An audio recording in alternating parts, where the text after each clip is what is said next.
Hello বন্ধুরা, আমি চলে এলাম ঝুমা পাকশালাতে। তোমাদেরকে আমি আজকে তেল ঢেঁড়স করে দেখাবো।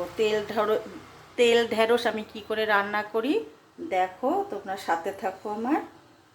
প্রথমে আমি কড়াইতে দেখো তেল দিয়ে দিচ্ছি। কড়াইটা আমি আগেই বসিয়ে রেখেছিলাম, কড়াইটা গরম হয়ে গেছে। আমি তেলটা দিয়ে দিচ্ছি। কড়াইতে তেল দিয়ে দিলাম, কারণ তেল ঢেঁড়স সেজন্য একটু তেলটা বেশি লাগবে এটাতে। আর এই দেখো লঙ্কা চিড়ে রেখেছি আর টমেটো এইভাবে কুচিয়ে রেখেছি। এই যে চেরা লঙ্কাগুলো দিয়ে দিচ্ছি তেলের মধ্যে, আর দিয়ে দিচ্ছি এই যে টমেটো কুচি।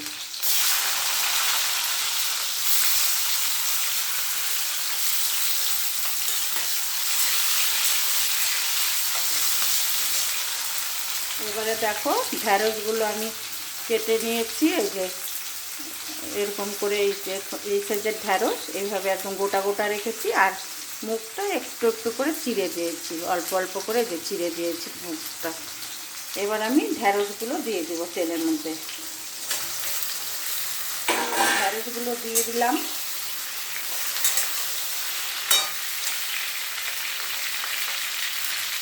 এবারে আমি হলুদ দিয়ে দিচ্ছি। হলুদ দিয়ে দিলাম আর আর দেবো এবার তোমার স্বাদ মতো নুন দিয়ে দেবো। স্বাদ মতো নুনটা আমি দিয়ে দিচ্ছি, আর চিনি দিয়ে দিচ্ছি, মিষ্টি দিয়ে দিচ্ছি। হ্যাঁ দেখো, যারা মিষ্টি খাও না তারা দেবে না। আমার তো মিষ্টি না দিলে ভালো লাগে না, তাই আমি একটু মিষ্টিটা ব্যবহার করি। এবার এগুলো সব একসাথে করে কষিয়ে নেব। হ্যাঁ, কোনো ঢাকা দেব না, ঢাকা ছাড়াই আমি কষাবো, কারণ ঢেঁড়স খুব তাড়াতাড়ি নরম হয়ে যায়। আমি কষানো হয়ে গেলে আমি তোমাদেরকে আবার দেখাচ্ছি।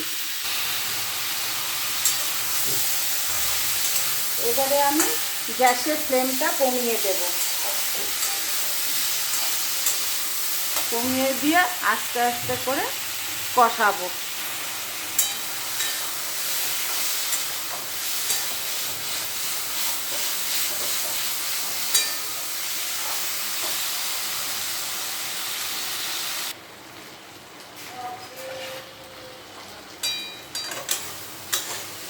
দেখো আমার রান্নাটা হয়ে গেছে।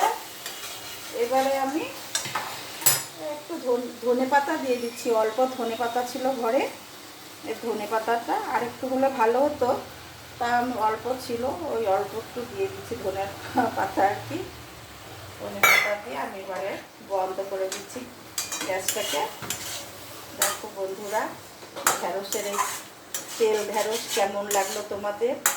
যদি ভালো লাগে আমাকে লাইক কমেন্ট করো, শেয়ার করো।